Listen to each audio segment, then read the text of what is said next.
Okay, so Papa, we're gonna talk about your childhood, so in the beginning. Okay. I was born at a very young age. You were, okay, I was too. How young was that? No, Okay, yeah.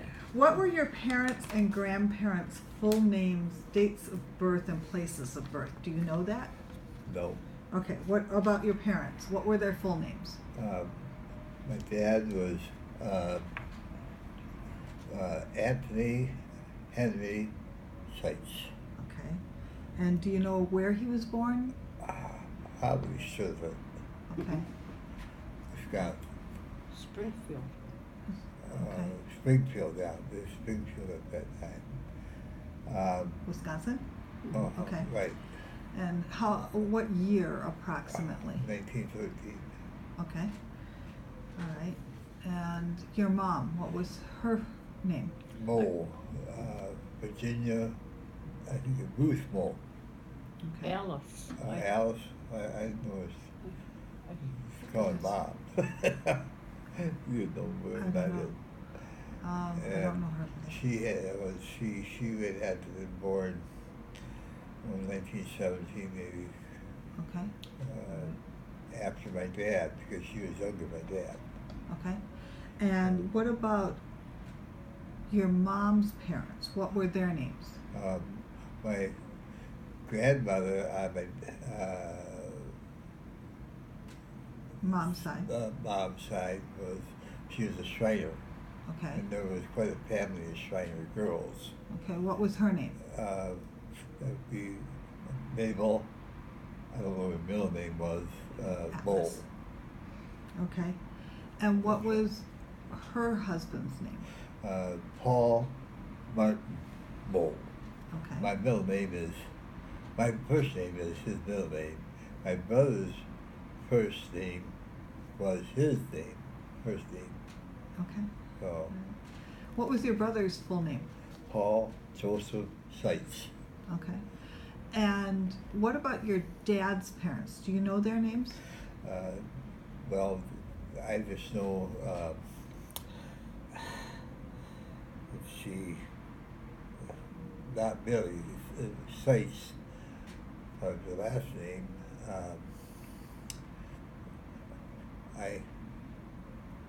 One time I did know my grandmother's name, but I don't think I ever got my dad's name. Okay. So, Wasn't it Joseph? it might have been Joseph. Joseph, okay. Joseph Seitz. Okay. What were the occupations of your parents? By the occupation, they both never finished high school. My dad said he just went to 8th grade. My mother, I think, went to 10th grade. So they really didn't have an occupation. My mother worked, though. She worked in the early years. She probably did a lot of housework for different people.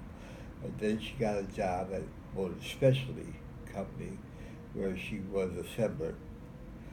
My dad, he got from the CCC. He worked WPA program, and then he got a job at Case, and his predominant job was what they call a stock chaser. He would bring the stock to the assembly line, and he prided himself in having a memory of knowing where all the stock was. All that's been replaced by computer now. Mm-hmm. Right. At the time, though, that was an important function. That was an important function, right? Okay. How many children were in your family, and where were you in the lineup? My brother was the oldest, and I was the youngest. There was only two of us. Okay. My brother's name was Paul Joseph Seitz. He was always called PJ. Okay. And mine was Martin Seitz, but I got initial A. And they say it stands for Arthur, but I really don't have a middle name on my birth certificate. It's just an A. Okay. Um, Generally speaking, what was your childhood like? Well, my brother and I were very close at that time. We did everything together. We went to school together, and we went to, started off, we went to North Eugene School, and then my brother was in an accident where he was kicked in the head by a horse. When we walked back and forth to school, the horse team that was the person had was right next to us. Well, the horse got too close to my brother, kicked him in the head, and that was a real injury for my brother. Then with that, they said that they wanted us to go to a different school, so we went to a Redeemer Lutheran school. Now, that was a school where there was first through fourth grade one room and fifth through eighth grade in the other room. But the one that was the first to fourth grade, that was church on Sunday. So always it was take the school chairs down, the tables down, and move the church things in on Friday night, ready for church on Sunday. Then Sunday you did the opposite. Well, each time we did that, my brother and I always did that. We got a little tag, and that was good for ice cream, soda, or whatever at the annual picnic. Well, it became time for the annual picnic, and my brother and I, we had a fistful of tickets like you never saw in your life. Well, the picnic was on the other side of town, and the bus had too many people, so they said, well, you stay here and we'll come back and get you. They never did. So we had that handful of tickets. And you never got your ice cream. They never got anything out of all that work. Oh, no. Well, we changed our routine on Friday night and Sunday. So, Okay. but my brother, he was held back because of sickness and so on. So he and I were in the first same grade. Everybody thought we were twins. In fact, that was kind of a shock during our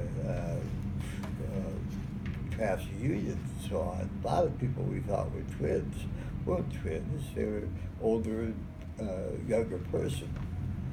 So my brother and I, everybody thought we were twins, but we weren't. He was about a year and a half older than I was. Okay. So that was something we learned at the class reunion. A lot twins we thought were twins. We're not really twins. They were first and second, but for one reason or other, they both were in the same grade. And that was our assumption, yeah. So, That happens. What one or two stories do you remember most clearly about your childhood? oh, I don't know. Well, we had bicycles.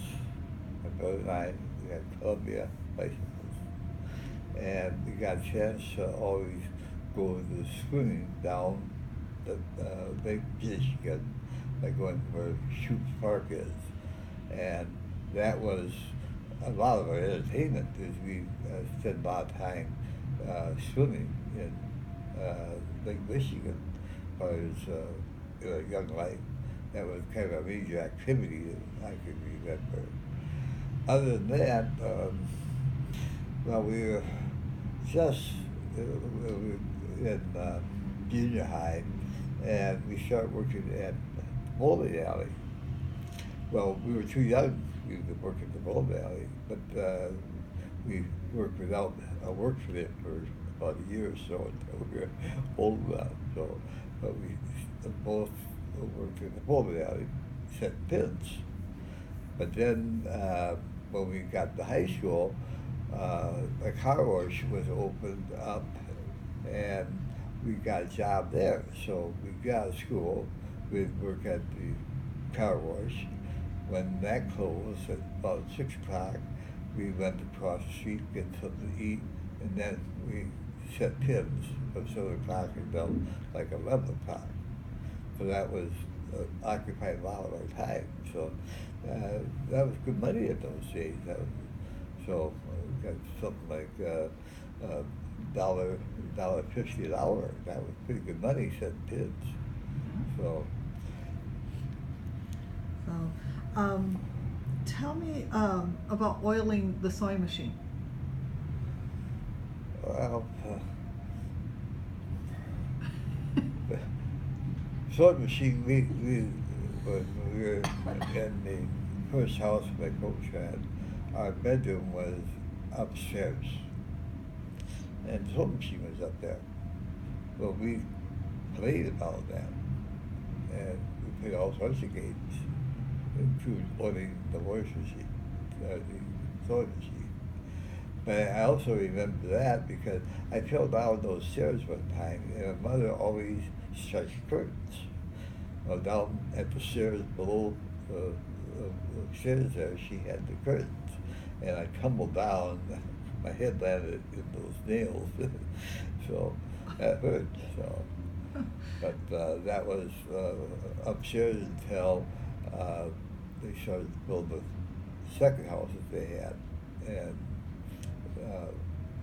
that was where bedroom was dominating.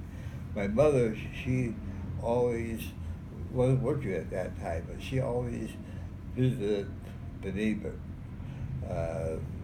Frances Draper. Well, Frances Draper was a very colorful person. She was a fortune teller. She told fortunes. That's how she supported herself. And she also smoked. Well, she would smoke so much that the side of her face, you could see where the smoke went up. And but she was a very, very colorful person. And her kitchen, I remember, she had below the kitchen sink, she'd have a pail so the water would run down in there, but then she'd have to throw it out. Well, she always just opened the door and threw it out, and just outside the door. Well, that worked out until one time, I guess it was a milkman. She opened that door and threw that milk out, or that pail out, and caught that milkman, I guess, full load of it. So, but she was a very colorful person. So, but how did you oil the sewing machine?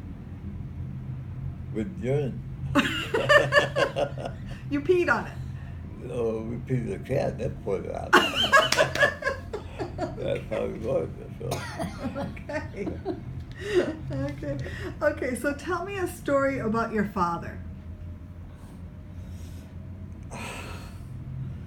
My father and I were never that close. You gotta realize that at a young age, he was a character of his childhood. In other words, kids grew up. When you get so old, you got out of the house and went to work. That was his story all the time. So, he was, I have to say, he was to himself. My mother and father both were not academics. They didn't read. My mother, if anything, she read these love magazines or detective magazines and so on. And my dad, it's hard for me to remember when he ever read. So they were growing up of the time. It was one thing to grow up to read.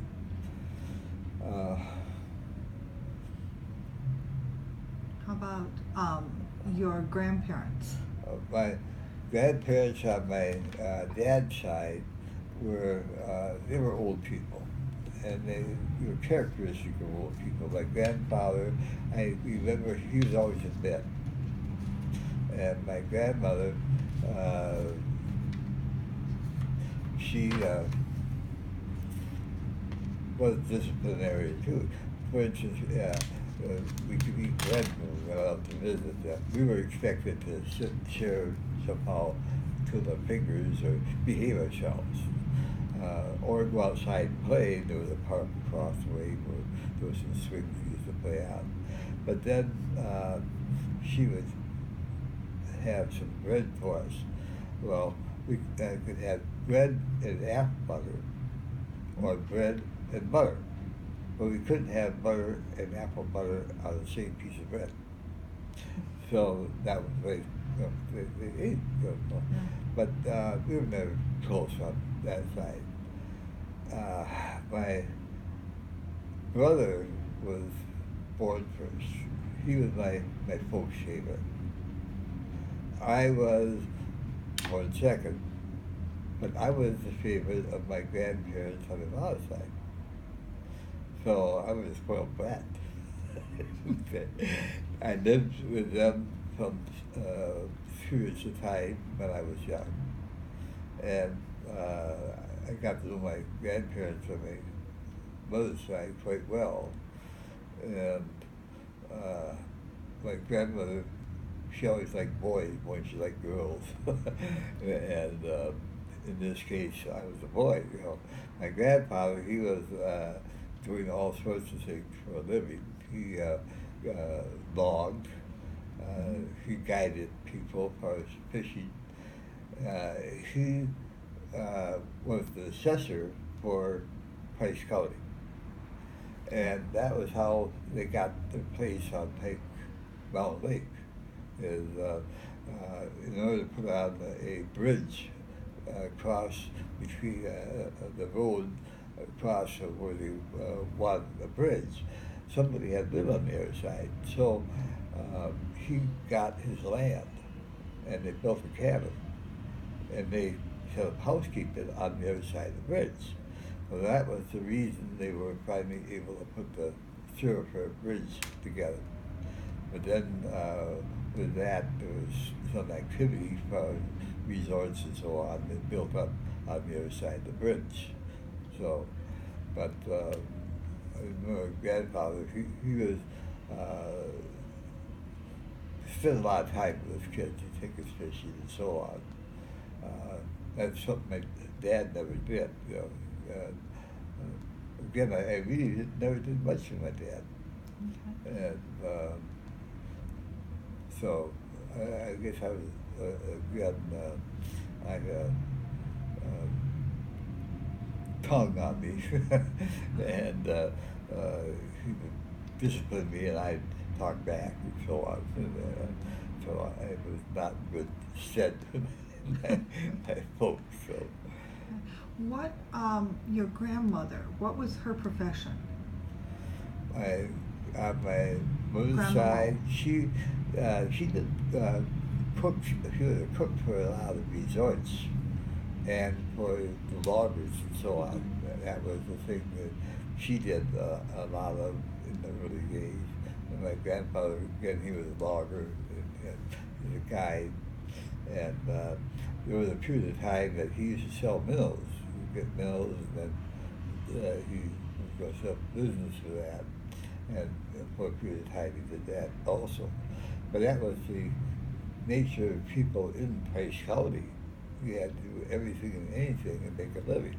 There was a lot of people, it was pretty characteristic of a lot of people in North Wisconsin. So. Grandma did a lot of fancy work and crafts and so it was good for that. Okay. Yeah. Are there any particularly happy, funny, sad, or instructive lessons you learned while growing up?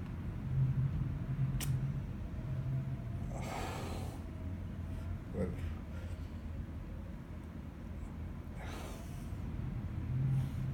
sad things. I won't talk about those. That's okay.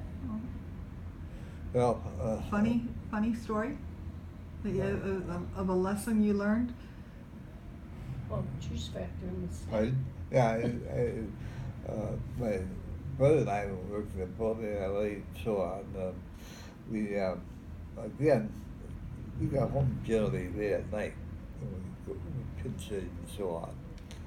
And so my folks always felt we were going bad, come home late and so on. They didn't realize that most of our time it was occupied. We weren't doing bad things and so on. So they decided one summer that they should split us apart.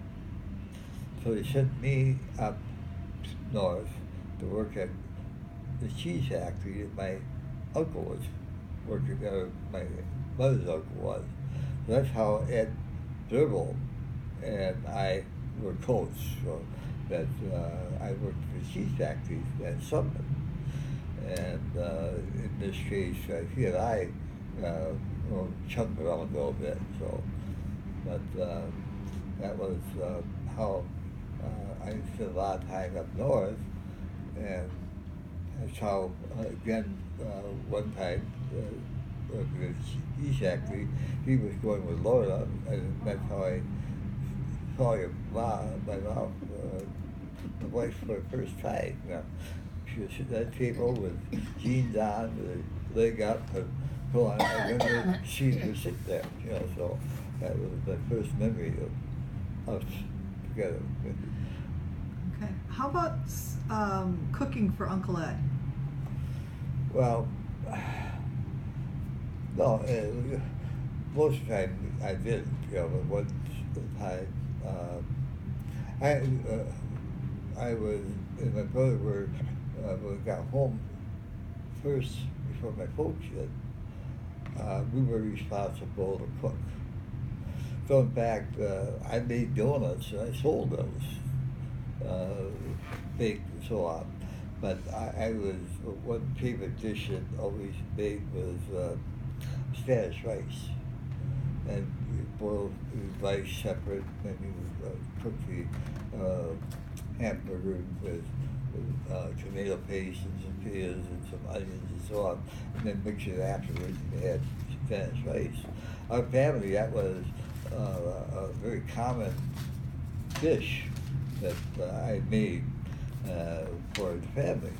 But one time, when I worked at a cheese factory, Aunt Ruth, she went to Minneapolis to visit her sisters, and I had the day off, so I decided I would make some Spanish rice, and that would be a home-cooked meal for Ed and my uncle and so on. Well, they didn't like big dishes. Well, I didn't cook too much, but they saw it as more than they would ever want to eat. So I heard about that, I think, for the rest of our married life, how I made all this Spanish rice. And every time the story was told, the pot got bigger. So by the time it was done, I think we were cooking in a wash tub or something. You know. But they didn't like it. They didn't like it.